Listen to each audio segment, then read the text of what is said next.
La primera vez que sentí el peso del metal oxidado apretándome las muñecas, me di cuenta de que hay dolores que no son solo físicos. El metal me atravesó la piel, cierto, pero lo que de verdad me rompió el corazón fue el sonido de las voces de los dos niños a mi lado en aquel sótano oscuro y detalles. Gemían, haciendo preguntas que me persiguen hasta el día de hoy. ¿Por qué me duele tanto? ¿Por qué no podemos irnos a casa? Esas palabras resonaron en mi mente durante días, mucho después de que nos hubieran quitado las cadenas. Me llamo Nabil Mansur, y lo que voy a compartir con ustedes es la verdadera historia de cómo Dios rompió las cadenas que me ataban, tanto las de hierro como las del alma. En enero de 2020, 7 personas más y yo compartimos esa sofocante. El aire apestaba a humedad, descomposición y todo atrapado en las paredes de cemento que constantemente goteaban agua sobre nosotros. Pero lo peor de todo no era el olor, ni el frío intenso, ni siquiera las cadenas que nos inmovilizaban como animales. Lo que hacía de ese lugar un infierno era el sonido. Altavoces en el techo, en cada rincón, reproducían recitaciones del Corán a un volumen insoportable. Era como si el aire mismo estuviera diseñado para desintegrar. No era música, era una tortura acústica. Hora tras hora, sin respiro, una voz invisible nos martilleaba el cerebro, intentando arrancarnos lo único que nuestros captores, los sutiles, no podían soportar: nuestra fe en Jesucristo. Pero antes de continuar, debo explicar cómo terminé en ese sótano. Como un profesor de inglés de una respetada familia musulmana terminó encadenado, tratado como un criminal. Mi historia comienza 3 años antes, en Saná, la capital de Yemen, donde mi vida dio un giro inesperado. Nací en 1981, en una familia musulmana devota. Mi padre, Mansur, era un respetado comerciante de especias en el mercado central, un hombre admirado por su honestidad y fe.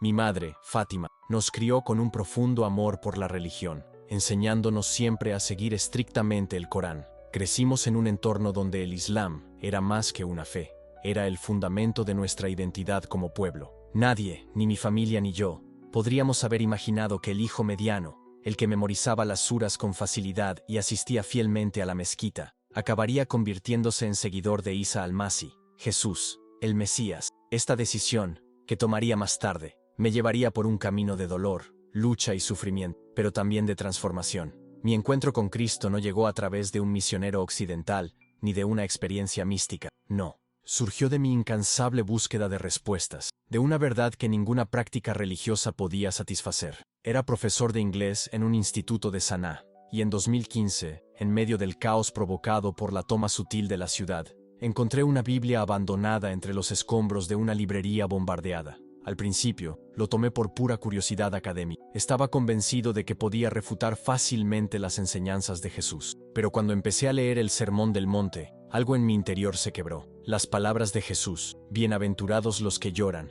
porque ellos recibirán consolación, traspasaron capas de mi alma que ni siquiera sabía que existían. Durante meses, luché con esta nueva realidad. Intenté ignorarla, pero las palabras de Jesús me golpeaban con fuerza, desafiando todo lo que creía cierto. Sabía perfectamente lo que esto significaba. En Yemen, abandonar el Islam no era solo una cuestión de fe, era una sentencia de muerte. Constantemente circulaban historias de conversos ejecutados o simplemente desaparecidos, como advertencias silenciosas en una sociedad donde la apostasía se considera el mayor de los crímenes.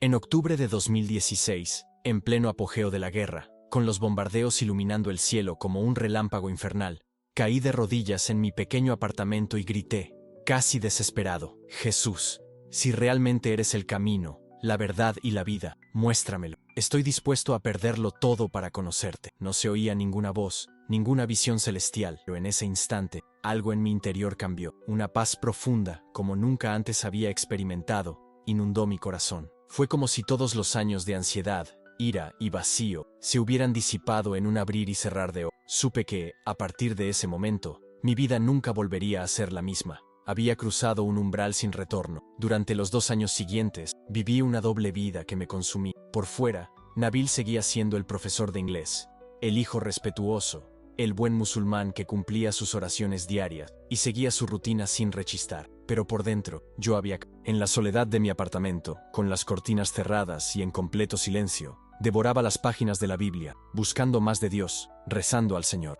Ahora lo sentía más real que a cualquier otra cosa que hubiera conocido antes. Era una soledad difícil de soportar. No podía contárselo a nadie. No había nadie con quien compartir la creciente fe que ardía en mí. El país estaba en ruinas. La guerra azotaba Yemen, los sutiles controlaban el norte, las fuerzas gubernamentales luchaban en el sur, y grupos extremistas se aprovechaban del caos. Yemen se hundía cada vez más en el conflicto, y en el fondo, yo albergaba el secreto más peligroso que alguien pudiera tener en ese país: mi fe en Jesús. Entonces, en medio de toda esta agonía, Dios me trajo a Amira, una enfermera que conocí cuando llevé a mi sobrino al hospital después de un ataque aéreo. Mientras esperábamos en urgencias, vi un pequeño colgante con un símbolo que reconocí: un pez, el antiguo símbolo de los cristianos. Cuando nuestras miradas se cruzaron, comprendimos en silencio que compartíamos el mismo secreto mortal. Amira no estaba sola. A través de ella conocí a otros 4 creyentes en Cristo: Joseph, ingeniero; Mariam, viuda; Khalid, de 23 años, y Sara, su hermana menor. Éramos solo 6 personas, pero en un país de 30 millones de musulmanes, encontrarnos era un milagro en sí mismo. Nos reuníamos una vez al mes, siempre de noche, en lugares diferentes. Cada encuentro era una operación de extrema precaución, siempre en absoluto silencio. Leíamos las escrituras en susurros, orábamos sin alzar la voz y compartíamos pan y vino, como los primeros cristianos en las catacumbas. Cada momento era un acto de fe en su forma más pura, mientras la vigilancia sobre nosotros se intensificaba con cada día que pasaba. En marzo de 2019, recibí una llamada que lo cambiaría todo. Era mi primo Ahmed, que vivía en Taiz. Su voz era tensa y temblorosa. Nabil, la situación aquí es desesperada. La gente se muere de hambre, de enfermedades, por los bombardeos. Necesitamos profesores. Necesitamos a alguien que pueda traer un poco de esperanza. Por favor, considera venir.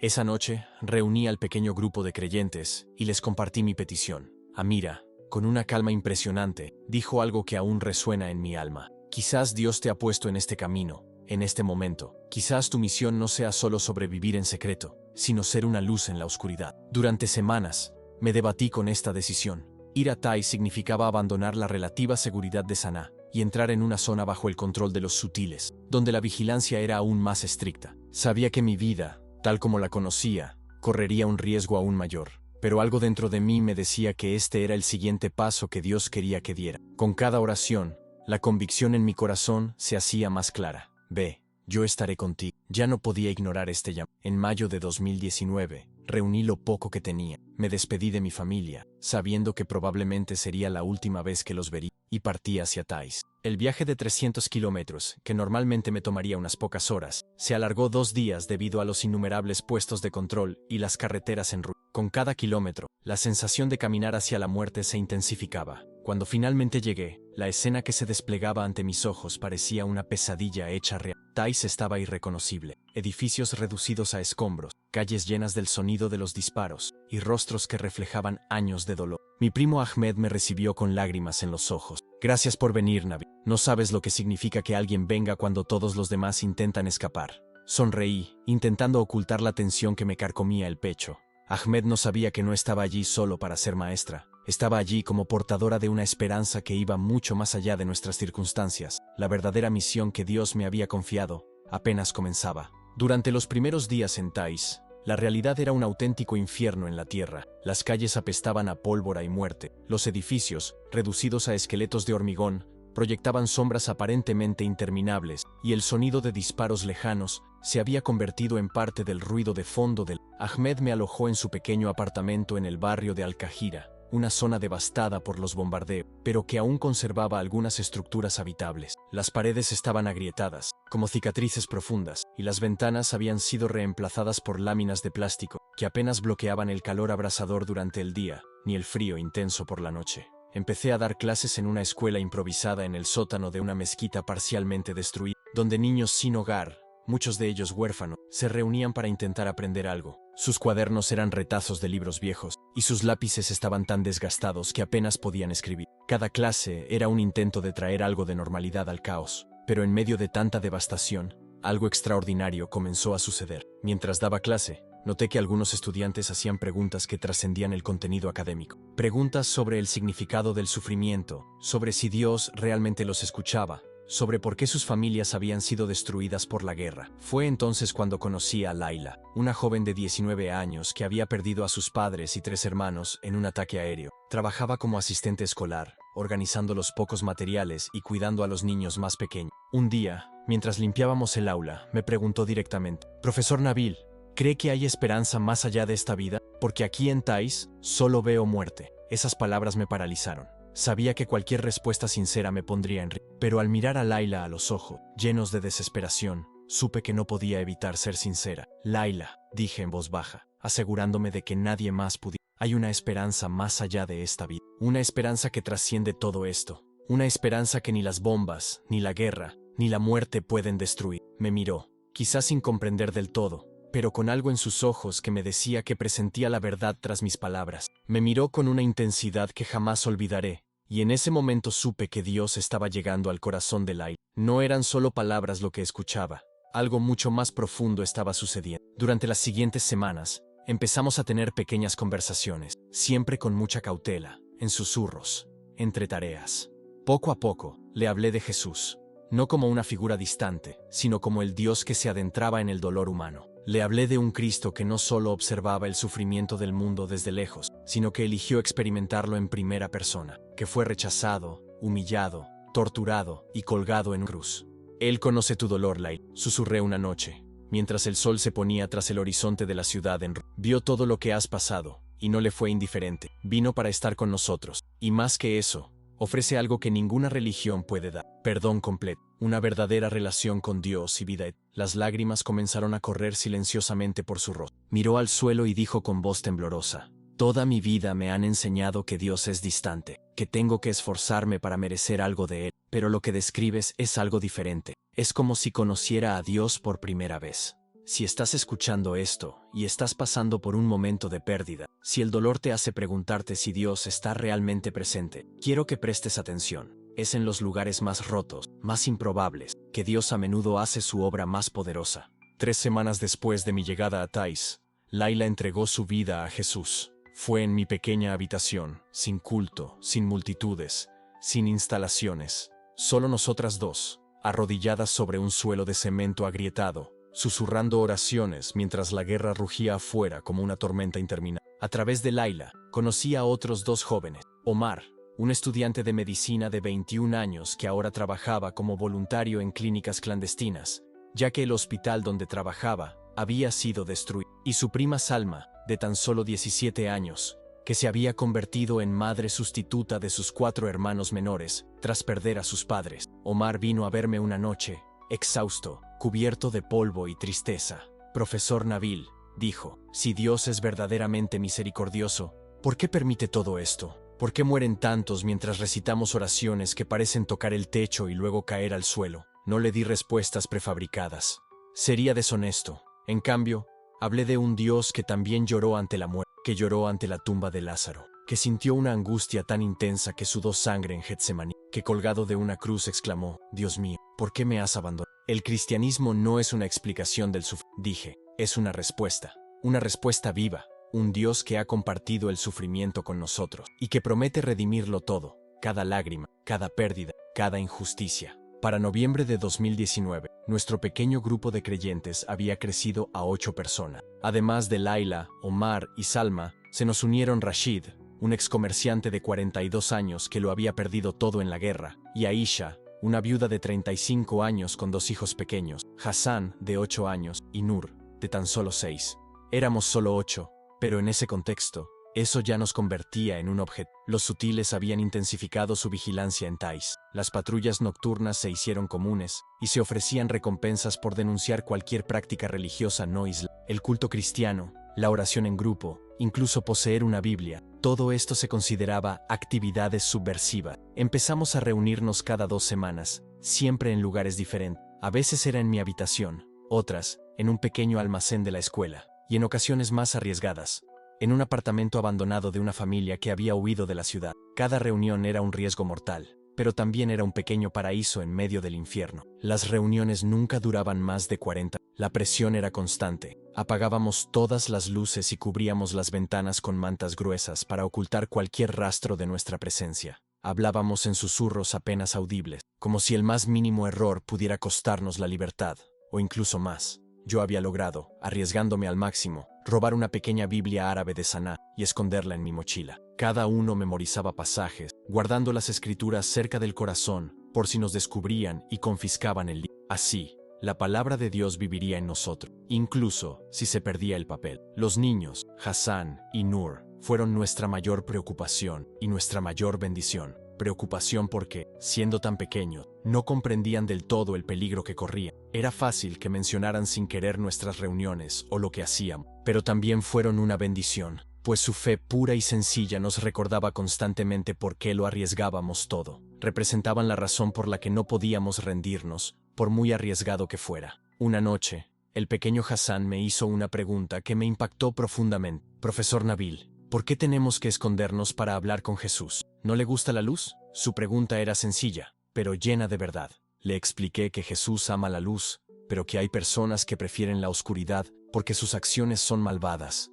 Algún día, Hassan, le dije, podremos adorar libremente, pero por ahora, Dios ve nuestros corazones, sin importar dónde estemos. Lo que no sabíamos era que, en Thais, esta libertad de culto nunca llega. En cambio, seríamos llevados al límite de nuestra resistencia, enfrentando una prueba de fuego que nos llevaría al límite entre la vida y la... Pero al mismo tiempo, también seríamos testigos del poder sobrenatural de un Dios que rompe cadenas y abre puertas que nadie puede cerrar. Porque, incluso en la oscuridad más profunda, la luz de Cristo brilla con una intensidad que ninguna oscuridad puede extinguir. El 15 de enero de 2020, amaneció con un cielo nublado, como presagiando algo aún. En Thais, las tormentas no traen lluvia, sino el sonido de las bombas. Esa tarde, habíamos planeado algo extraordinariamente arriesgado. Omar, quien había sido transformado por la fe en Cristo, deseaba bautizarse. Durante semanas, estudió las Escrituras, memorizando pasajes enteros del Evangelio de Juan. Su transformación era visible, al igual que su valentía. 3 días antes, Omar me había dicho con voz serena pero decidida: Nabil, he visto tanta muerte a mi alrededor que ya no le temo. Si muero hoy, sé a dónde voy. Pero antes, quiero declarar públicamente que pertenezco a Cristo. La decisión estaba tomada y empezamos a planear. El bautizo se celebraría en mi habitación, con una pila improvisada como fuente. Solo estaríamos presentes 8 personas: Omar, Laila, Rashid, Aisha con sus 2 hijos, Hassan y Nur, Salma y yo.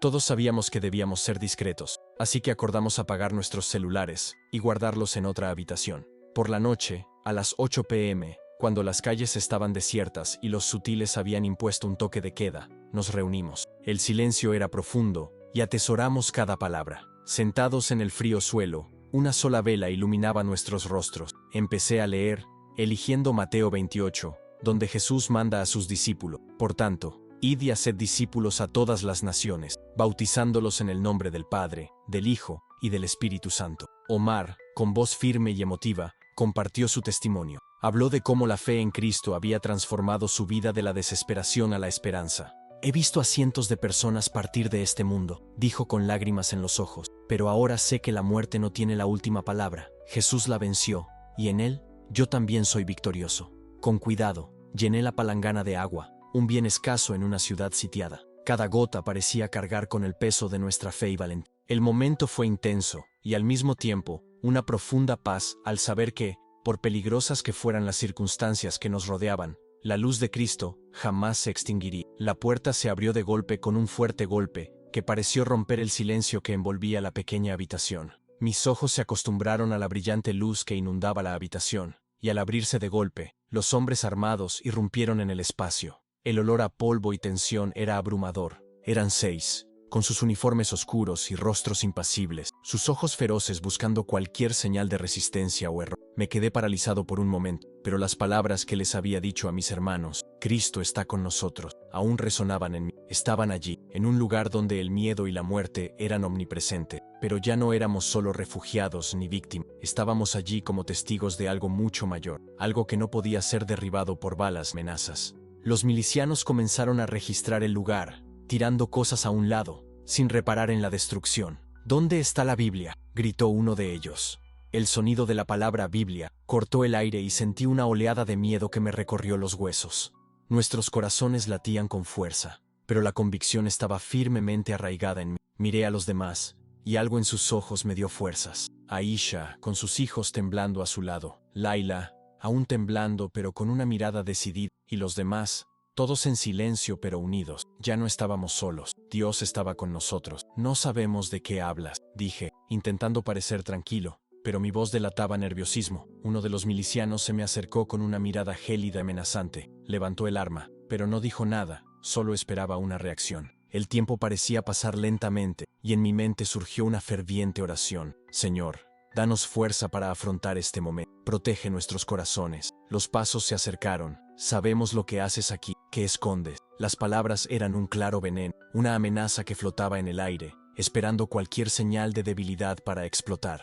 Pero en el fondo, la única debilidad que sentía era mi carne, el miedo que intentaba paralizarme, no la fe que me sostenía. Fue cuando uno de los milicianos se dirigió hacia el colchón donde había escondido la Biblia que el miedo se transformó en un repentino escalofrío. Pero entonces ocurrió algo inesperado. El miliciano se detuvo, sus ojos brillaron un instante, como si algo se estuviera formando en su... Dudó, y de nuevo reinó el silencio. Fue un silencio tenso, donde sentí que todas las miradas estaban puestas en mí. Sabía que no podía negarlo, no podía ocultar la verdad. Cuando se giró hacia mí, supe que era el momento, como en el bautismo de Omar, donde cada palabra de fe tenía un peso eterno. Ahora cada acción tenía un peso similar. Lo miré directamente a los ojos y le dije en voz baja pero clara: si quieres tomarlo, tómalo. Pero recuerda que lo que buscas no es algo que puedas destruir. Jesús es nuestra vida, y Él está con nosotros. El hombre se quedó inmóvil un momento y luego, para mi sorpresa, retrocedió. Su mirada era una mezcla de ira y confusión, como si la respuesta fuera más difícil de digerir que cualquiera de sus órdenes. Se giró hacia los demás,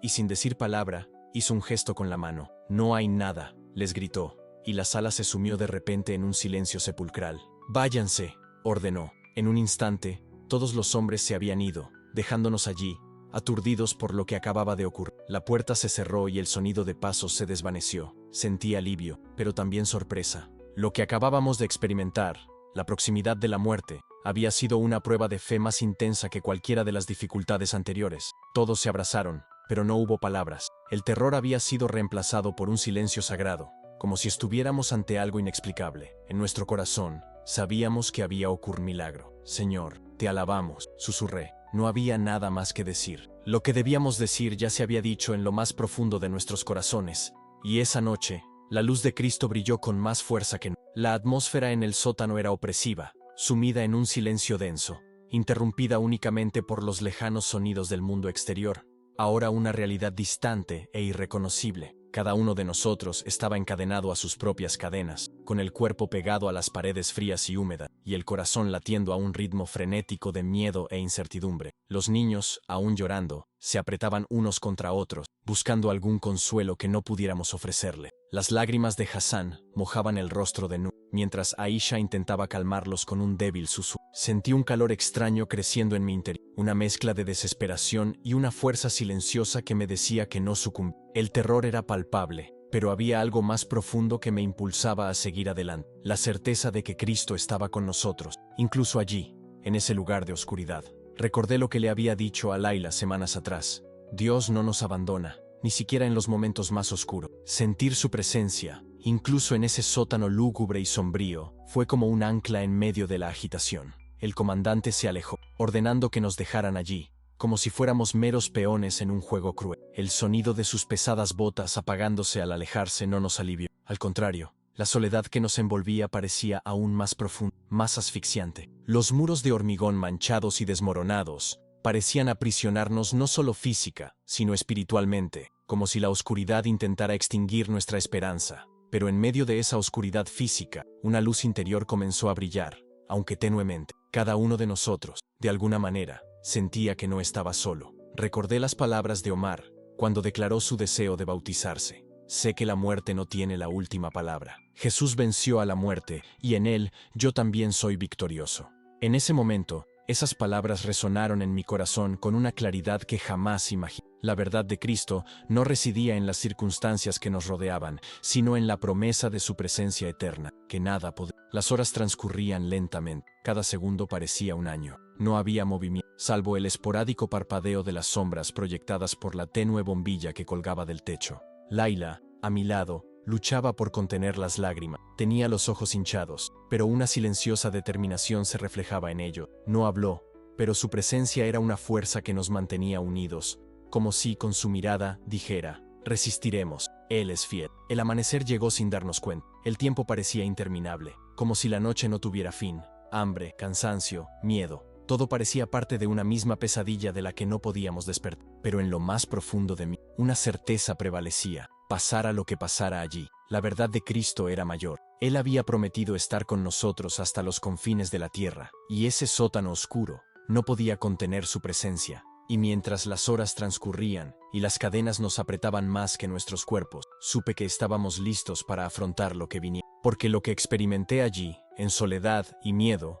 no fue la victoria del mal, sino la victoria de un amor que, por mucho que intentaran extinguirlo, jamás se extinguiría. El silencio entre las pausas parecía tan denso como la oscuridad que nos envolvía, pero el terror siempre estaba ahí, latiendo a nuestro alrededor, en cada grito ahogado, en cada lágrima que caía. Hassan, con las manos aún atadas, se mecía de un lado a otro, con el rostro desencajado por el dolor, y yo no sabía cómo calmar. Nur, tan pequeña e indefensa, yacía en lo más profundo de mi corazón, destrozada por la brutalidad que presenció. Sus ojos me escrutaron, llenos de miedo, como pidiendo ayuda, pero no pude hacer nada más que susurrar una oración a Dios, pidiéndole que protegiera esas vidas inocentes. El sonido del Corán recitado era más que un simple era un arma psicológica, una forma de someternos, de quebrarnos mental y físicamente. Las palabras se aferraban, como si el aire fuera denso, como si fuera imposible respirar. Cada palabra que resonaba en las paredes de hormigón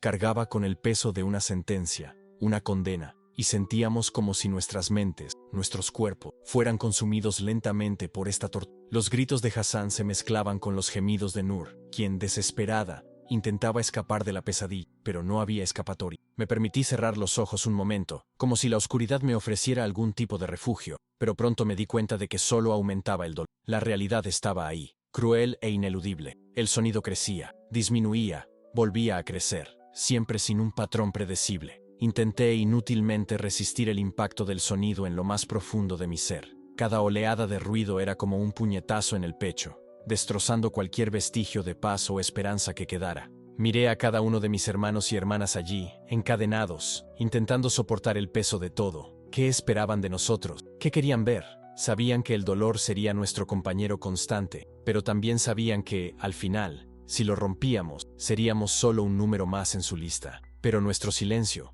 nuestra resistencia silenciosa, ya era una victoria. El comandante y sus guardias podían intentar intimidarnos, podían torturarnos, pero había algo que no podían robarnos: nuestra fe. Querían quebrarnos el cuerpo, pero nuestra esperanza, nuestra fe en Cristo, era algo que no podían alcanzar. A pesar del miedo, a pesar del dolor, había algo en nuestros corazones que no podían tocar. Cuando Rashid empezó a sangrar, la realidad de nuestra situación se hizo aún más evidente. La sangre de uno de nosotros estaba allí, mezclándose con el frío y sucio suelo del sótano. Y a pesar del horror, lo que más me dolió no fue la sangre derramada, sino el sonido del sufrimiento que nos rodeaba. Era el grito silencioso de una humanidad rota. Incluso en las circunstancias más crueles, encontró en Cristo la fuerza para seguir adelante. Omar, con su habilidad médica, intentó ayudar, pero incluso sus palabras, llenas de conocimiento, fueron aplastadas por la tortura del sonido. ¿Cómo podría salvarnos con conocimiento humano, cuando el sufrimiento era inexplicable?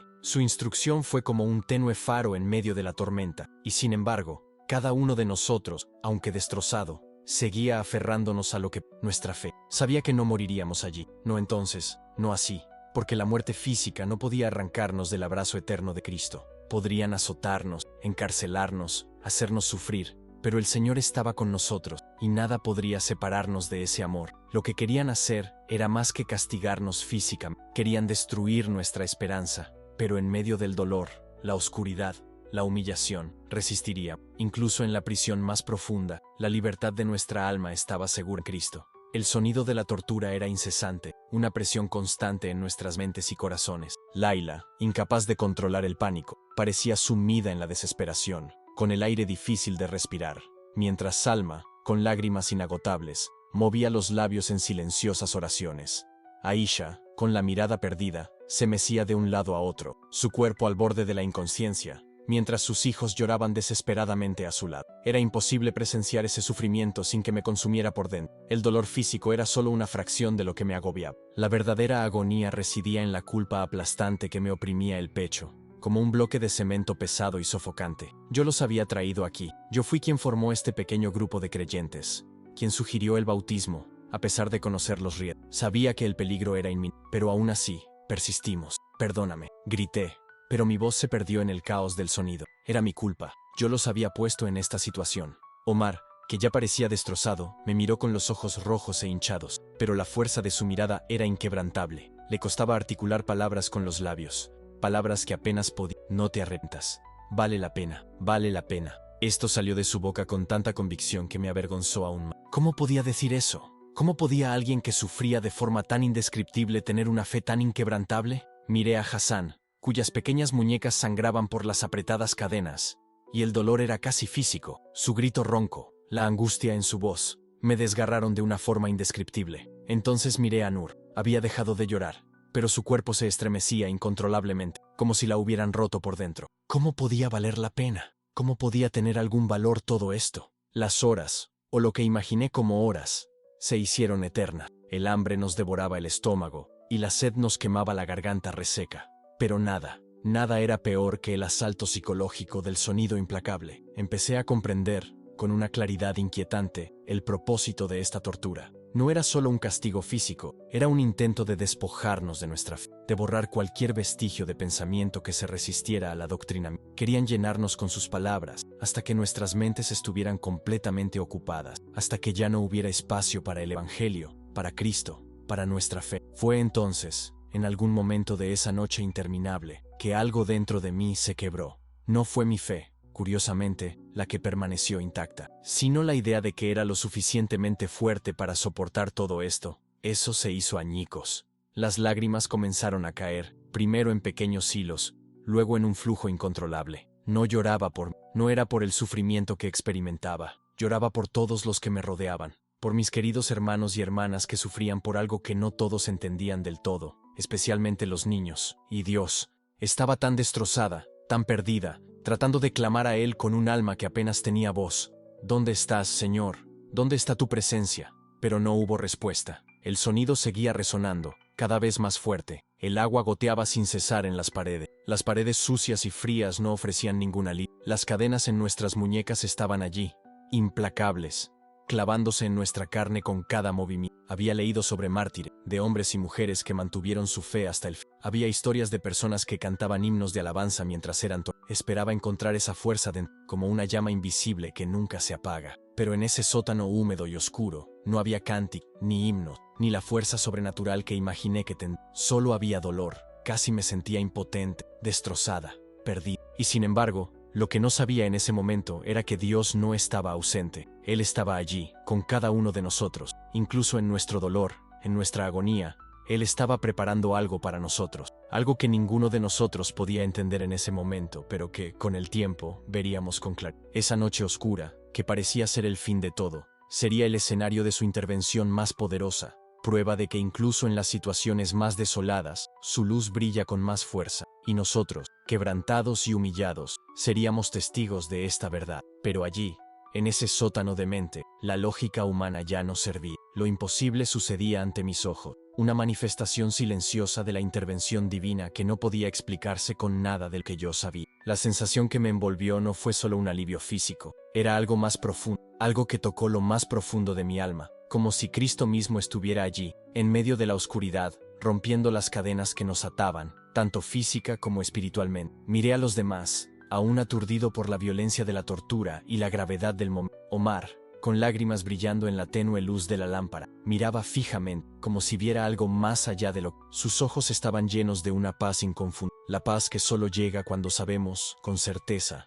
que Dios no nos ha abandonado. Cristo está aquí con nosotros, repitió, esta vez con una certeza que pareció iluminar el espacio que nos rodeaba. En ese momento, la recitación del Corán, que antes nos atormentaba como una tormenta, dejó de parecernos tan fuerte. No desapareció, pero su impacto se suavizó, como si una barrera invisible se hubiera interpuesto entre nosotros y el sonido implacable. Ya no era una tortura mental, era solo un eco lejano que ya no penetraba nuestros corazones de la misma manera. De repente, el metal de mis esposas, que antes me había parecido un peso insoportable, se soltó con un sonido apagado. El clic metálico fue claro, pero sorprendente, como el crujido de un misterio inexplicable. La primera en caer fue mi muñeca derecha, y luego la izquierda, hasta que mis manos quedaron libres. No podía creer lo que veía, tocaba, sentí. Las cadenas que nos habían atado, que nos habían marcado, ahora yacían inertes en el suelo. La sangre volvió a circular por mis muñecas. Un alivio inmediato y casi surrealista.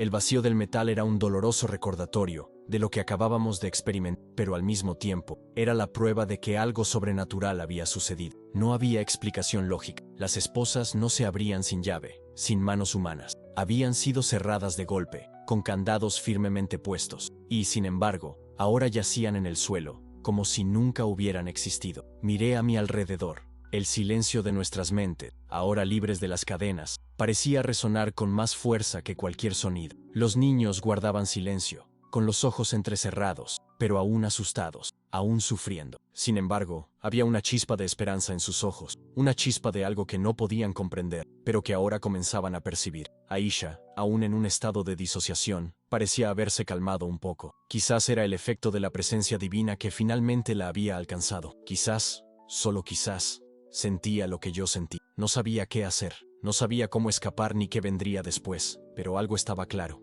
No estábamos solos. En nuestra noche más oscura, Él estaba con nosotros. Nuestro Señor estaba allí, en medio del dolor, en medio de la desesperación, ofreciéndonos una libertad imposible. Fue en ese momento, cuando las cadenas cayeron y la calidez de su presencia nos envolvió, que algo en mí cambió profundamente. No era la huida de un prisionero, sino la liberación de un espíritu.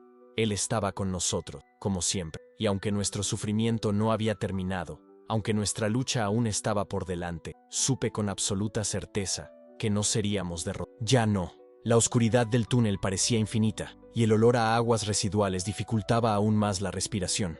Cada paso que dábamos se sentía más pesado, como si el peso de las cadenas, aunque ya caídas, aún nos acompañara, arrastrándonos de vuelta. Pero la sensación de libertad, de estar finalmente fuera del alcance de nuestros torturadores, nos impulsaba hacia adelante, paso a paso, con más fuerza de la que jamás imaginé. Hassan, aún en mis brazos, estaba pálido, pero su respiración se había estabilizado. Lo abracé contra mi pecho como para protegerlo del mismo infierno al que nos habían condenado. A mi lado, Aisha seguía temblando, pero su mirada, ahora fija en el túnel que se abría ante, mostraba que la supervivencia, la oportunidad de escapar, comenzaba a disipar la niebla de desesperación que la había. Nur, que estaba con ella, seguía frágil, pero parecía más tranquila, como si por fin hubiera encontrado un propósito en el caos. Laila estaba de pie junto a nosotros, con la compostura de una niña, los ojos aún abiertos, pero con una fuerza silenciosa que crecía en su interior. Salma, incluso agotada,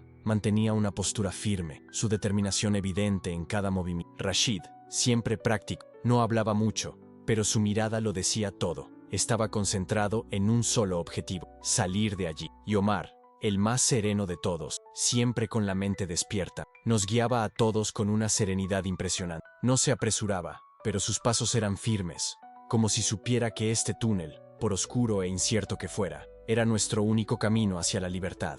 El túnel se estrechaba a medida que avanzábamos, obligándonos a agacharnos aún más, a apretarnos, a arrastrarnos. El agua fangosa nos llegaba a las rodillas, dificultando la caminata. Cada movimiento era un desafío, pero la imagen del sótano, las cadenas, el sufrimiento de nuestros hijos, nos daba fuerzas para seguir adelante. Aquellos momentos de angustia habían quedado atrás, como un recuerdo lejano y sofocante. Los sonidos del túnel eran apagados, pero había algo reconfortante en el sonido del agua al rozar nuestros pies, un sonido de movimiento, de progreso. Y a medida que avanzábamos, un pensamiento persistía en mí. Salimos, hacia la luz, hacia la vida. Hassan volvió a toser. Un sonido débil, pero sabía que aún le quedaban pocas fuerzas. Lo abracé con más fuerza, intentando transmitirle algo del calor que empezaba a invadirme, un calor que venía de dentro, como si Él, el Señor, nos envolviera en su protección. Con cada paso, con cada curva cerrada del túnel, mi fe se profundizaba. Sabía que Dios estaba con nosotros, no solo en los momentos de tortura, sino también ahora, cuando el camino era más incierto y el futuro parecía una niebla densa y aterradora. No sabíamos a dónde íbamos, pero sabíamos que, fuera cual fuera nuestro destino, la única opción era seguir adelante, porque, en el fondo, esa libertad, que habíamos conquistado con la fuerza de nuestra fe, ya no nos la podían arrebatar. Ya no. Seguí respirando profundamente, escuchando los pasos a mi alrededor. Con cada respiración profunda, con cada giro del túnel, sentía la presencia de Dios cada vez más cerca, como una luz tenue pero firme. No sabía qué nos esperaba, pero algo dentro de mí me susurraba que el final de ese túnel no sería el fin de nuestra lucha. Era solo el comienzo de algo más grande, algo que jamás hubiéramos imaginado. El tiempo parecía alargarse, pero ahora de una manera diferente. Ya no era un tiempo de dolor ni de angustia, sino de posibilidades. Cada paso que dábamos, cada movimiento para alejarnos de la pesadilla del sótano, era como si una silenciosa esperanza se encendiera en lo más profundo de nuestros corazones. Y cuando finalmente vimos una luz brillar al frente, algo dentro de mí supo, de alguna manera, que estábamos cerca de la liberación. El túnel se ensanchó, la subida fue suave, pero mi alma se sintió aliviada. Omar, siempre líder, hizo una pausa, en voz baja pero firme. Hay una salida más adelante, dijo, con la mirada fija en lo que parecía una abertura al mundo exterior. Parece una zanja de drenaje, pero no sé qué nos espera ahí fuera. Esas palabras cortaron el aire con una mezcla de esperanza e incertidumbre. Pero dado todo lo que habíamos pasado, lo desconocido ya no parecía tan aterrador como las cadenas y el sufrimiento que habíamos dejado atrás. Salimos del túnel como recién nacidos, cubiertos de barro, plagados de cicatrices visibles e invisibles. El alivio de respirar el aire fresco de la noche era indescriptible. El cielo, con sus estrellas centelleantes, parecía mirarnos con compasión. Aisha cayó de rodillas, abrazando a sus hijos, temblando mientras las lágrimas fluían de una manera que solo quienes están al borde del dolor pueden comprender. Laila y Salma se abrazaron, con el miedo aún reflejado en sus ojos, pero también un profundo reconocimiento de lo que acabábamos de. Rashid se arrodilló, con las manos alzadas al cielo en un silencioso gesto de adoración. Por un momento, me quedé inmóvil, contemplando la escena, el túnel, la oscuridad, el miedo. Todo parecía irreal ahora, pero una verdad permanecía tan clara como las estrellas. Dios había roto nuestras cadenas. Literalmente, no había explicación lógica ni científica para lo sucedido. No era solo una metáfora de la liberación espiritual. Él nos había liberado físicamente, en un momento que nadie podría haber previsto. Sin embargo, la libertad, como pronto comprenderíamos, era solo el comienzo de otro desafío. Estábamos en Taiz, en las afueras de una ciudad controlada, sin recursos, comida ni agua, con 2 niños muy frágiles. Estábamos lejos de estar seguros. El cielo comenzaba a aclararse, y el sol asomaba lentamente en el horizonte, tiñéndolo todo con sus cálidos tonos dorados, que parecían contrastar marcadamente con la realidad que enfrentábamos. Omar, con la sabiduría pragmática de quien sabía que la situación estaba lejos de resolverse, miró a Hassan y Nur. No podemos quedarnos aquí, dijo con voz tranquila pero urgente. Cuando descubran que hemos escapado, nos perseguirán. Necesitamos distancia. Miré a mi alrededor y me di cuenta de que las calles, los controles, todo estaba vigilado. Estábamos vulnerables, expuestos. Rashid, con la mirada atenta de quien ha vivido lo suficiente para comprender los riesgos, murmuró: tengo un primo en Hij. Es cristiano. Si logramos llegar allí, tenemos una oportunidad. El Hij estaba a unos 50 kilómetros al sur, una distancia que, en circunstancias normales, se habría cubierto en poco más de una hora. Pero ya no estábamos en circunstancias normales. Estábamos heridos, hambrientos, sin agua y en territorio hostil. El viaje podía durar días, pero era la única opción que tenía. Es nuestra única oportunidad, dijo Omar con voz firme. Vámonos, antes de que amanezca. Dicho esto, comenzamos a caminar. Los primeros pasos fueron lentos y pesados, como si cada movimiento fuera un esfuerzo hercúleo. Intentamos alejarnos de las calles principales, entre edificios bombardeados y ruinas, donde la destrucción parecía eterna. Cargaba a Hassan, que apenas podía mantener los ojos abiertos, su frágil cuerpo casi sin vida. Aisha, con Nur en brazos, parecía una sombra de la mujer que conocí, pero su fuerza, de alguna manera, aún brillaba en sus ojos. El sol estaba saliendo, pero no nos tuvo piedad. El calor de la mañana era insoportable, quemándonos la piel y absorbiendo la humedad de nuestros cuerpos ya resecos. Teníamos los labios agrietados, la garganta seca y la sed nos consumía como una llama. Pero en medio de todo el sufrimiento, había algo en nuestro interior que se negaba a rendirse. Lo que nos impulsaba a seguir adelante, a pesar del dolor, era la promesa de libertad que aún brillaba en nuestros corazones, como las estrellas que ahora se apagaban en el cielo. La sed se convirtió en una tortura tan insoportable como las cadenas que habíamos dejado atrás. El calor del desierto parecía agotar nuestras últimas fuerzas. Laila tropezó con las rocas y, jadeando, exclamó: «No puedo seguir así. Necesitamos agua». Tenía los ojos secos, las fuerzas ya agotadas. La desesperación se reflejaba en los rostros de todos, pero algo nos impulsaba a seguir adelante. Vimos un pozo abandonado cerca de las ruinas de una granja. El agua, oscura y turbia, parecía poco potable, pero en nuestra situación no había otra opción. Omar fue el primero en bajar. Con una cuerda desgastada, bajó hasta el fondo y logró sacar una lata oxidada. El agua estaba llena de impurezas, y el sabor a tierra y metal nos quemaba la boca. pero la verdad es que nos dio vida, aunque con amargura. Bebimos por turnos, cada uno con más hambre y sed que el anterior. Chazán, que se encontraba en estado crítico, bebía a pequeños sorbos y tosía. Su cuerpo débil luchaba contra la fiebre que lo consumía. Le ardía la frente. Aún así, no podíamos parar. La misión estaba lejos de completarse. El desierto a nuestro alrededor estaba en silencio, pero algo dentro de mí sabía que la mayor batalla estaba por venir. El sol seguía cayendo a plomo sobre nosotros. El paisaje, una imagen de destrucción, parecía un reflejo del sufrimiento que ya habíamos experimentado. Campos quemados, aldeas destruidas y coches abandonados formaban una escena desolada, una tierra devastada por la guerra. La belleza del Yemen que una vez existió era ahora solo un recuerdo lejano, perdido en medio del caos. Pero el mayor temor estaba aún por llegar. Fue entonces cuando oímos el sonido que temí: motores.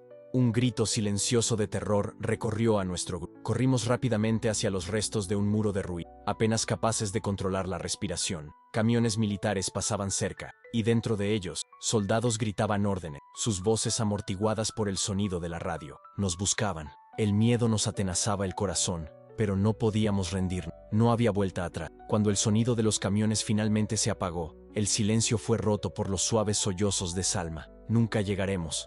Nos atraparán primero, susurró con la voz cargada de desesperación. Sostuve su mano temblorosa, intentando darle fuerzas, aunque mi propia esperanza flaqueaba. Dios rompió nuestras cadenas, le recordé, intentando calmarla. Nos trajo hasta aquí. No nos trajo hasta aquí solo para abandonarnos. Aún sin comprender del todo por qué, sabía que había una razón. No podíamos abandonar nuestra fe ahora. Al ponerse el sol, finalmente encontramos refugio en una cueva poco profunda escondida entre formaciones rocosas. La noche del desierto era gélida y el viento cortante nos azotaba la piel. Aisha se acurrucó con Nur en sus brazos, mientras los demás se acurrucaban juntos para consolarse. Hassan, sin embargo, gemía de dolor. La fiebre lo hacía aún más frágil. Nur, inusualmente, seguía pero el peso de la realidad era evidente. Los días venideros serían cruciales. Tenemos que llegar a Jigman, susurró Omar con expresión sombría. Los niños no aguantarán mucho así. Lo miré, sintiendo el peso de sus palabras. No teníamos opción. El tiempo corría en nuestra contra y cada segundo parecía una lucha por la supervivencia.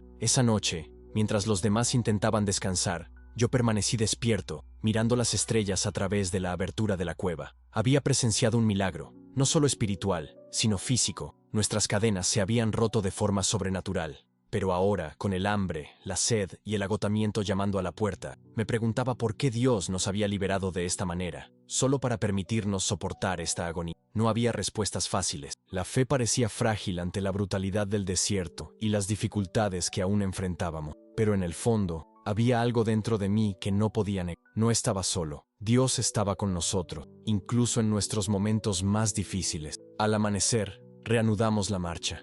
Cada paso era un esfuerzo inmenso. Nuestras heridas estaban infectadas y el calor del mediodía quemaba nuestra piel ya curtida. El hambre nos debilitaba más a cada paso, pero lo único que nos impulsaba era la convicción de que detenernos no era una opción. No después de todo lo que habíamos vivido. Dios había roto nuestras cadenas y por difícil que fuera, Él nos guiaría a través de ese desierto, llevándonos al cumplimiento de su promesa. Sin embargo, poco a poco, empezaron a surgir indicios de que Hassan no sobreviviría. Su pequeño cuerpo ardía con una fiebre alta e incontrolable. Temblaba en mis brazos, con los labios agrietados y sangrando. Tenía los ojos hundidos por la deshidratación. Omar lo examinó. Su rostro sombrío reflejaba la gravedad de la situación. Necesita atención médica, dijo con la voz Si no encontramos agua potable en las próximas horas, no terminó. No hacía falta. Todos sabíamos lo que eso significa. El tiempo se agotó. Todos comprendimos el peso de esas palabras no dichas. Aisha, sentada en el suelo, abrazaba a Nur con un cariño silencioso, pero los ojos de la niña ya no brillaban. Colgaba del cuello de su madre como si fuera de tela. La debilidad en sus cuerpos era desesperante. ¿Cuánto falta para Hish?, le pregunté a Rashid, con la voz casi quebrada por la urgencia. Él miró fijamente el horizonte polvoriento y respondió con pesar. Aún faltan unos 15 kilómetros, pero a este ritmo, con los niños en este estado, no teníamos ninguna posibilidad. No podíamos seguir así. Algo tenía que cambiar. Y fue entonces cuando vimos una fina columna de humo que se elevaba desde un valle cercano. Vida. Era una clara señal de presencia humana, de esperanza, o quizás de peligro. Sabíamos que podía ser una patrulla, un puesto militar listo para capturarnos, pero también podía ser nuestra única salvación. Tenemos que intentarlo, decidí. Los niños ya no tenían tiempo para dudar. Nos acercamos con cautela al origen. Al descender por el valle rocoso, vimos un campamento sencillo, unas cuantas tiendas improvisadas alrededor de una fogata. Una familia beduina, probablemente desplazada por la guerra, había establecido allí su refugio temporal. Un anciano, con la piel marcada por el sol y el tiempo, fue el primero en vernos. Se puso de pie lentamente, observando a nuestro grupo. 8 almas agotadas, 2 niños enfermos y frágiles, todos al borde del colapso. Por un instante, el miedo me agarró el corazón. Temía que nos rechazaran, o peor aún, que nos entregaran a nuestros perseguidores.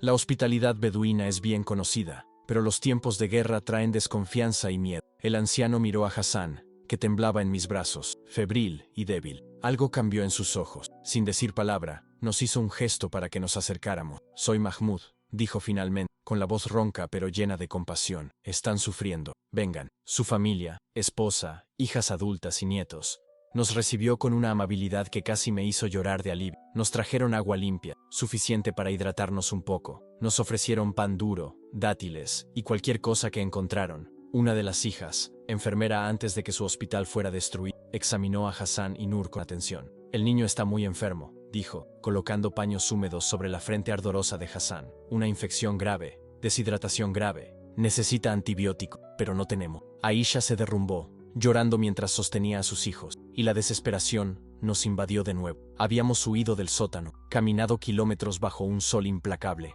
sobrevivido a lo imposible, solo para ver a estos preciosos niños consumirse por falta de... Tras un momento de tensión, Mahmud habló en voz baja. Afuera de hay una clínica clandestina. Allí trabajan voluntarios, tienen algunas medicinas, pero está a mediodía de camino desde... Omar no lo dudó. Yo iré, dijo con firmeza. Conozco médicos, sé lo que Hassan necesita. Dime cómo llegar.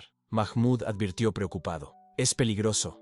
Hay puestos de control UTI por todo el camino. Si los atrapan, los niños no tendrán ninguna oportunidad. Pero Omar lo interrumpió con una determinación que parecía de otro mundo. Después de ver a Dios romper nuestras cadenas, confío en que me protegerá también en este viaje. Mahmud asintió, respetando la fe y el coraje del hombre. Te enviaré a mi nieto Chalil. Él conoce los caminos secundarios y puede guiarte. Observé a ese pequeño grupo a punto de partir. En medio del dolor, el miedo y la incertidumbre, una llama de esperanza pareció finalmente encenderse. Era solo el comienzo de otra batalla por la vida, pero ahora ya no estábamos solos. Dios nos había liberado una vez, y yo creía que seguiría guiándonos, paso a paso. Mientras Omar y el joven Chalil se preparaban para partir, permanecimos en el campamento, encerrados en una tensa y silenciosa vigilia, cuidando a los niños lo mejor que pudimos. Hassan oscilaba entre la conciencia y la desesperación, murmurando palabras sin sentido, como si luchara por quedarse con nosotros. No estaba completamente presente, pero tampoco se había ido. Estas horas de espera eran una nueva forma de tormento, diferente del sótano, donde estábamos atados con cadenas, pero igual de crueles.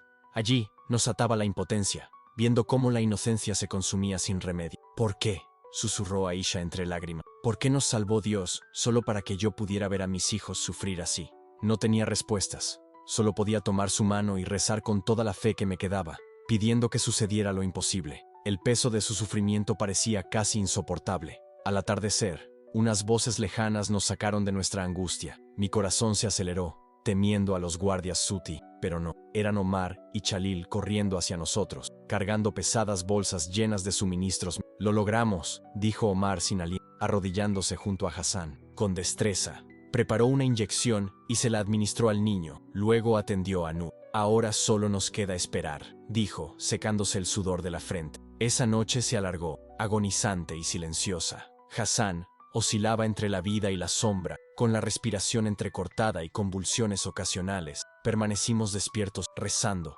aferrándonos a una tenue esperanza, casi demasiado frágil, pero al amanecer, la fiebre de Hassan finalmente bajó. Abrió los ojos, concentrándose lentamente en el mundo que lo rodeaba. Tengo sed, susurró con voz ronca y Aisha lloró, abrazando a su hijo como si fuera lo único que importaba en ese momento. Nur también empezó a mostrar signos de mejora, aceptando pequeñas gotas de agua. Nos quedamos con la familia de Mahmud 3 días más, recuperando fuerzas en ese refugio inesperado. Durante ese tiempo, le conté toda nuestra historia, el encuentro secreto, el encarcelamiento, las cadenas que se abrieron solas, la huida por el túnel. Mahmud escuchó en silencio. Sus ojos curtidos por el tiempo brillaban con una luz que no pude descifrar. Cuando terminé, habló con calma. He vivido 68 años en esta tierra. He visto guerras, muerte y sufrimiento sin fin. Pero también he visto que Dios no ha abandonado a Yemen. Sigue obrando milagros. Al cuarto día, Omar decidió que los niños tenían fuerzas para continuar el viaje a la isla. Mahmoud nos dio agua, comida,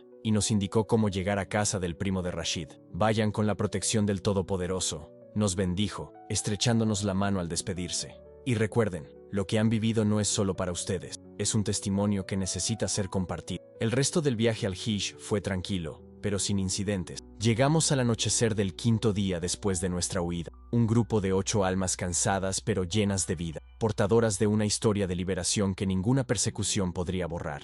La casa del primo de Rashid era sencilla pero segura. Nos recibió con lágrimas en los ojos, ocultándonos en una habitación trasera donde, por primera vez en días que parecían años, por fin pudimos dormir sin mí. Estábamos a salvo, al menos por ahora. Pasamos 2 semanas escondidos en casa del primo de Rashid, un hombre llamado Tariq, que tenía un pequeño taller mecánico. En realidad, reparaba electrodomésticos, pero lo usaba como fachada. Su casa había servido de refugio a muchos cristianos perseguidos a lo largo de los años. Una tarde tranquila, durante una cena sencilla, Tariq nos llamó para hablar seriamente. No pueden quedarse aquí para siempre, nos advirtió con el rostro ocupado. Los Houthi han intensificado su búsqueda. Ofrecen recompensas por información sobre ustedes, especialmente sobre ti, Nabil. Su huida fue un duro golpe para ellos. La noticia nos cayó como una piedra en el pecho. Ya no éramos simples fugitivos, ahora éramos objetivos, un trofeo que querían capturar.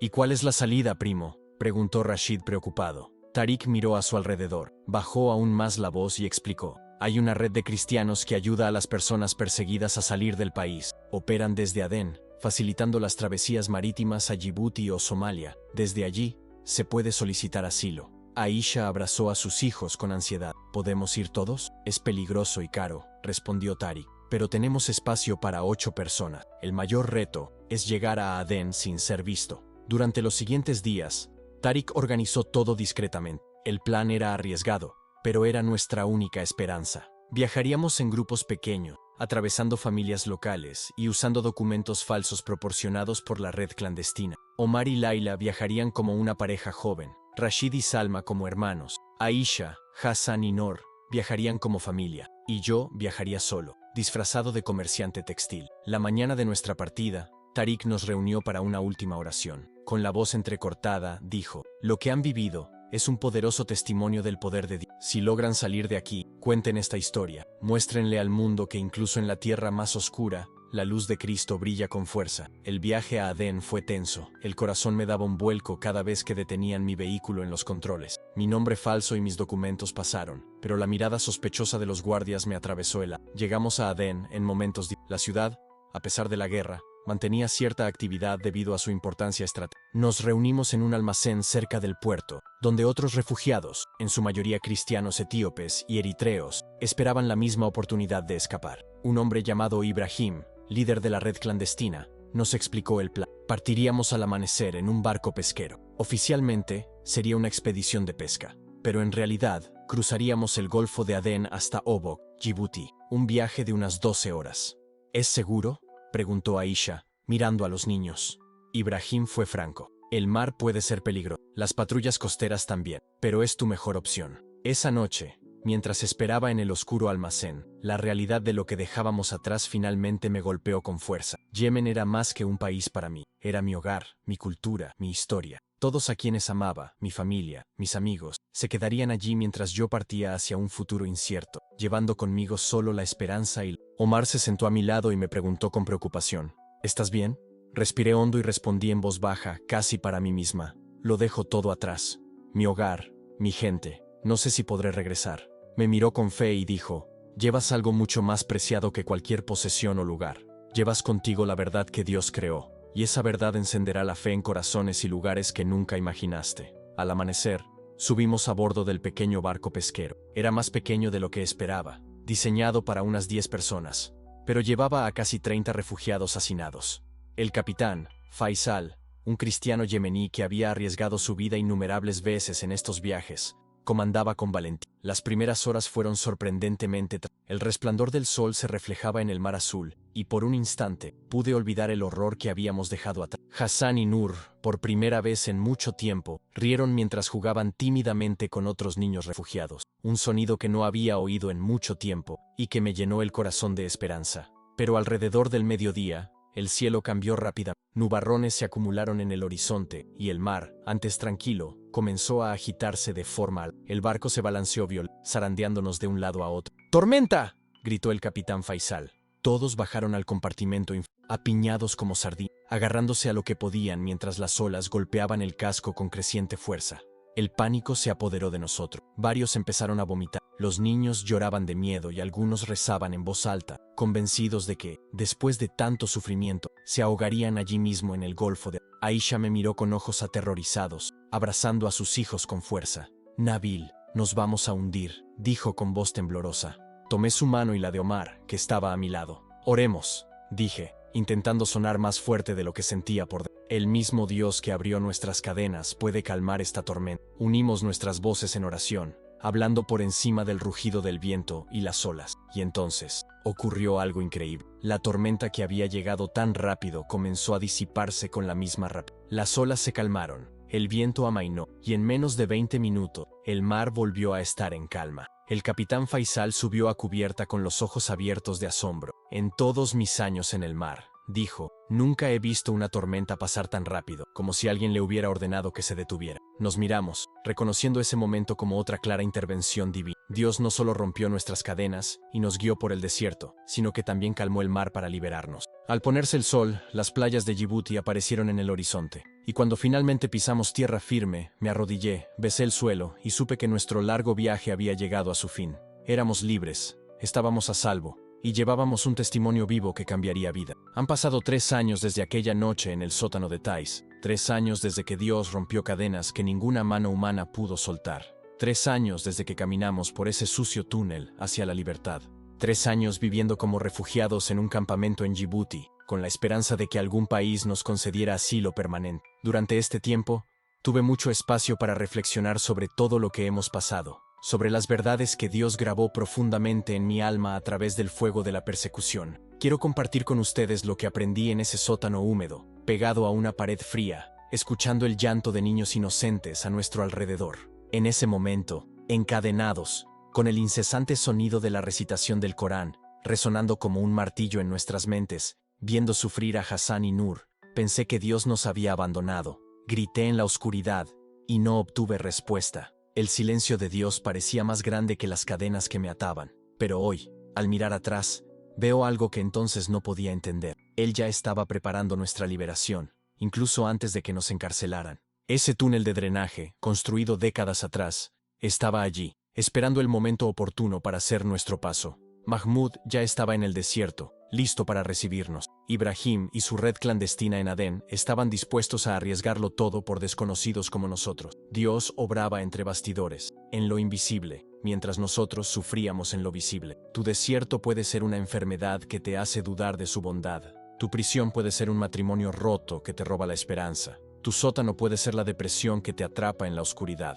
Pero escucha, hermano, hermana, Dios está obrando incluso cuando no sientes nada, especialmente cuando no lo ves. Su silencio no significa ausencia. Y hoy también comprendo algo que en aquel momento me habría indicado. Dios podría habernos salvado ante la prisión, podría habernos librado del desierto, podría habernos dado un paso seguro a través. Tenía el poder de evitarlo todo, pero eligió manifestar su fuerza precisamente en el momento en que todo parecía perdido, en el colmo de la desesperación. Y ahora sé por qué. Nuestro testimonio no es solo para nosotros, es para ti, que escuchas y dudas de que Dios pueda actuar en tu situación imposible. Es para nuestros hermanos y hermanas en Yemen, que necesitan saber que Dios sigue obrando milagros hoy, en el siglo XXI. Es para el escéptico que necesita pruebas concretas de lo sobrenatural. Los milagros no existen solo para brindarnos consuelo inmediato. En Saná, mi fe era teórica, segura y académica. Leía la Biblia en secreto, oraba en mi habitación cerrada, y me sentía espiritual. Me sabía versículos de memoria y discutía teología. Pero en ese sótano, encadenado y enfrentando la muerte, mi fe dejó de ser una idea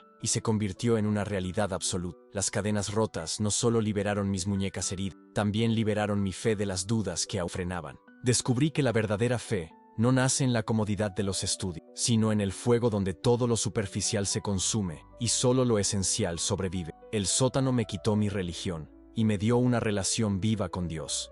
Y hay algo que todavía me deja sin palabras al pensarlo. ¿Recuerdan a ese miliciano, Jamal, el hombre que nos traicionó, el que provocó nuestro arresto? Meses después, a través de la red clandestina, recibimos noticias que me hicieron llorar de la sorpresa. Jamal empezó a hacer preguntas sobre Jesús tras oír rumores de nuestra milagrosa huida. El testimonio de las cadenas rotas sembró una semilla de duda en su corazón, una semilla que tal vez un día florecerá en fe. La pregunta se le quedó grabada en la mente. ¿Cómo se rompieron esas esposas? Fue este misterio lo que lo impulsó a buscar respuesta. Y para nuestra sorpresa, hace apenas 3 meses nos enteramos de que había comenzado a asistir a reuniones cristianas secretas en Tasos, arriesgando su vida para seguir la fe que una vez persiguió con tanto fervor. Dios, quien transformó a Saulo, el perseguidor, en Pablo, el apóstol, sigue transformando corazones hoy. Nuestro mayor enemigo puede algún día convertirse en nuestro hermano más fuerte. Ahora quiero compartir algo que me resultó aún más difícil de aceptar. Ver sufrir a Hassan y Nur, esos niños que apenas entendían por qué estaban encadenados, casi destrozó mi fe. Hasta el día de hoy me pregunto, ¿por qué Dios permitió todo esto? No tengo respuestas fáciles, ni explicaciones teológicas que resuman con claridad todo su sufrimiento. No logro comprender plenamente el propósito divino detrás del dolor que sobrevino a esos niños inocentes. Pero lo que sí sé es esto: esos mismos niños, ahora recuperados y viviendo en el campo de refugiados, poseen una fe y una comprensión del poder de Dios que muchos adultos ni siquiera comprenden. Hassan me dijo, con una madurez impresionante para sus 11 años, Profesor Nabil, cuando era pequeño, Dios rompió mis cadenas. Por eso sé que cuando crezca, podrá usar mis manos para romper las cadenas de los demás. Si estás pasando por algo que te hace llorar y preguntarte, ¿por qué Dios? Quiero que sepas que es normal sentirse así. Dios es demasiado grande para tus dudas. Pero también quiero que sepas que Él puede transformar incluso el sufrimiento más injusto en un propósito. Hay una certeza que me sostuvo durante estos 3 años de vida. En ese sótano, pensé que éramos solo 8 personas olvidadas en un rincón oscuro, condenadas a sufrir sola. Estaba equivocada. No estábamos solos. Mahmoud nos esperaba en el desierto, dispuesto a ayudarnos. Tariq nos escondió, arriesgándolo todo por nosotros. Ibrahim nos guió a través del mar hacia la libertad. Y además, miles de hermanos y hermanas de todo el mundo rezaron por nosotros, aunque no nos conocían. La iglesia perseguida está unida por algo mucho mayor que organizaciones o denominaciones. Nos conecta el Espíritu Santo, que trasciende fronteras, idiomas, e incluso las cadenas que intentan atarnos. Al orar hoy, recuerden a nuestros hermanos y hermanas en Yemen, Corea del Norte, Irán, Somalia. En todas partes, seguir a Jesús lo cuesta todo. No nos separan la distancia ni las circunstancias. Somos un solo cuerpo. Cuando uno sufre, todos sufrimos. Cuando uno es liberado, todos celebramos juntos. Aprendí estas lecciones con las esposas clavándose en mi piel, con la sed quemándome la garganta, con los gritos de los niños resonando en mí. Y lo comparto con ustedes porque sé que ustedes también enfrentan batallas, sus propios sótanos oscuros, sus propias cadenas invisibles. El mismo Dios que liberó mis cadenas puede romper lo que te ata. El mismo Cristo que calmó la tormenta en el Golfo de Adén puede traer paz a tu caos. El mismo Espíritu que nos guió por el túnel oscuro también puede iluminar tu camino en tu propia oscuridad. Hermanos y hermanas, mientras les hablo ahora, desde un campo de refugiados en Djibouti, 3 años después de aquella terrible noche en el sótano de Tais, mi corazón rebosa de un mensaje que no puedo guardarme para mí. Si has llegado hasta aquí, siguiendo cada paso de este viaje, desde las corrientes hasta el túnel, desde el desierto hasta el mar, debes saber que Dios tiene un propósito para ti. No estás aquí por casualidad.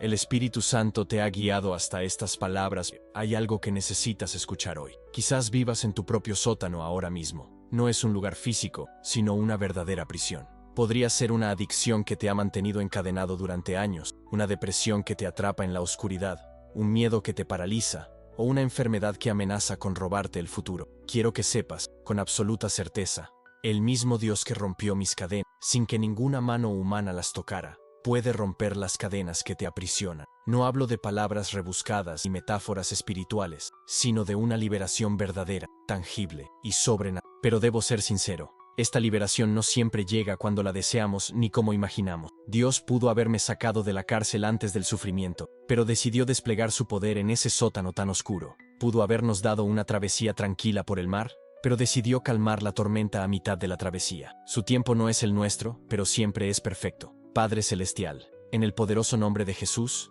te encomiendo a cada persona que escucha este testimonio ahora. Tú conoces exactamente la lucha de cada uno, las cadenas que los atan, el sótano donde están atrapados. Te pido que, así como abriste mis cadenas en Tais, abras las cadenas que los mantienen cautivos. A quienes luchan con pensamientos desesperados, les declaro vida y esperanza. A quienes enfrentan la enfermedad, les declaro sanidad en el nombre de Jesús. A quienes son perseguidos por su fe, les declaro protección sobrenatural. A quienes han perdido la esperanza, les declaro que tú eres el de nueva todas las cosas. Que este testimonio no sea solo una bonita historia que escuchen y luego olviden rápida, sino que se convierta en una semilla de fe radical plantada en sus corazones. Una fe que dé frutos de coraje, perseverancia y confianza absoluta en el poder de Dios. Yemen sigue sufriendo. La guerra con cristianos en secreto siguen reuniéndose en sótanos y habitaciones cerradas, arriesgándolo todo para adorar a Cristo. Aisha, Omar, Laila, Salma, Rashid y yo vivimos en el exilio, pero nuestros corazones nunca han abandonado ese sótano donde Dios nos mostró que su poder es tan real hoy como lo fue en los días de los apóstoles. Hassan ya tiene 11 años, quiere ser pastor. Nor, de 9, me pregunta constantemente cuándo puede regresar a Yemen y compartir la historia de Jesús. Estos niños, que han soportado tanto sufrimiento, no albergan rencor, albergan un fuego inextinguible por Cristo. Si esta historia te conmovió, permíteme hacerte una sincera petición. Comparte este testimonio con alguien que necesite saber que Dios sigue obrando milagros hoy, en el siglo XX. Quizás haya alguien cercano a ti, un familiar que ha perdido la esperanza, un amigo que atraviesa su propio desierto, que necesite pruebas concretas de que lo sobrenatural sigue vivo. Alguien que necesite saber que las cadenas aún se rompen cuando clamamos al Dios verdadero. Y al compartir, no olviden Yemen ni todos esos lugares donde pronunciar el nombre de Jesús en voz alta puede costarles la vida. Oren por los hermanos y hermanas de Corea del Norte, que adoran escondidos en cuevas. Oren por los fieles de Irán, que se reúnen de madrugada por temor a ser descubiertos. Oren por las familias de Somalia, que bautizan a sus hijos en secreto. Su oración no es un gesto vacío, es un arma poderosa en la guerra espiritual que fortalece a quienes están en las primeras líneas de la fe. Ahora, te pido que mires dentro de ti con honestidad. ¿Qué cadenas necesitas que Dios rompa en tu vida? ¿Qué te impide experimentar plenamente su poder? ¿Qué mantiene cerrada la puerta de tu propio sótano, incluso cuando Cristo ya te la ha abierto? Recuerde lo que dice en Romanos 8:38-30, por lo cual estoy seguro de que ni la muerte, ni la vida, ni ángel, ni potestades, ni lo presente, ni lo porvenir, ni ningún otro poder nos podrá separar del amor de Dios, que es en Cristo Jesús Señor nuestro. Las cadenas se rompieron esa noche, la tormenta se calmó en el Golfo de Adén, y el mismo Dios que hizo todo esto está a tu lado ahora mismo, listo para mostrar su poder en tu situación imposible. Sí, lo está.